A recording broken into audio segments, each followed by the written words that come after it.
Сәлем достар! Бүгін сіздермен анардың пайдасы туралы ақпаратпен бөлісетін боламын. Ол үшін видеоны көрмес бұрын каналыма тіркеліп алыңыздар. Анар жұмсақ, жылы климаты бар аймақтарда өсетін оңтүстік жеміс. Көбінесе анар шырынын гемоглобин деңгейін, иммунитетті арттыру және ми жұмысын жақсарту үшін ішеді. Анар көп жылдық жеміс ағашы. Жеміс ағашының бойы 5-6 метрге дейін барады. 80 жылға дейін, кейде одан да көп өмір сүреді. 3-4 жастан кейін жеміс береді. Жемісін жерге түсірмей тұрып алады. Сәуір айында гүлдеп, күзде жемісін береді. Анар жемісі қаназдық ауруымен күресуге көмектеседі. Гемоглобинді жоғарылатады. Осы дерт кезінде анар шырынын 2 ай көлемінде күніне 30 минуттан 3 стақан ішу абзал. Қан қысымын төмендетеді. Анар дәндері қан қысымы дертіне шалдыққан науқастардың артериалды қысымдарын түсіруге көмектеседі. Кептірілген жеміс жарғағын шайға қосып ішсе, жүйке жүйесін қалпына келтіріп, түнгі ұйқыны жақсартады. Гормон белсенділігін арттырады.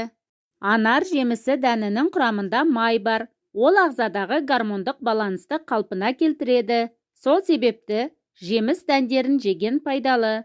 Ауыз қуысын дәрілейді. Жеміс қабығынан жасалған су тұнбасын немесе шырынын, ангина және фарингит ауруларын емдеу кезінде тамақты шаюға пайдаланады.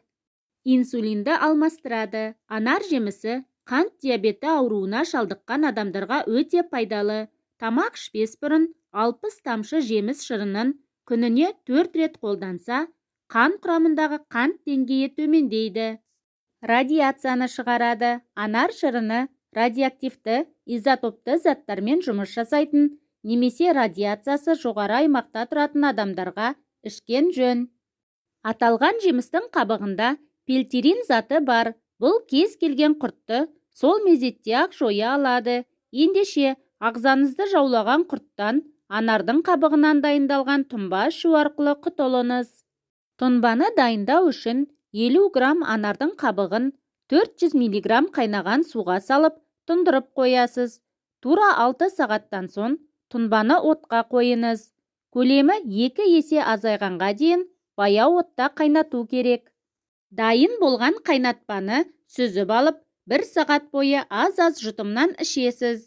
30 минуттан соң іш жүргізетін дәрі қабылдаңыз. Ем қабылдаған соң 4 сағатқа дейін тамақ сусын ішіп жемейсіз.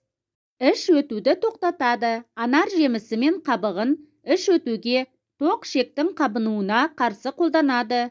Ағзадағы қабынуды емдейді. Жеміс қабығы адам ағзасындағы бүйрек, бауыр, көз, құлақ, буын қабынуларына қарсы емдік мақсатта пайдаланылады.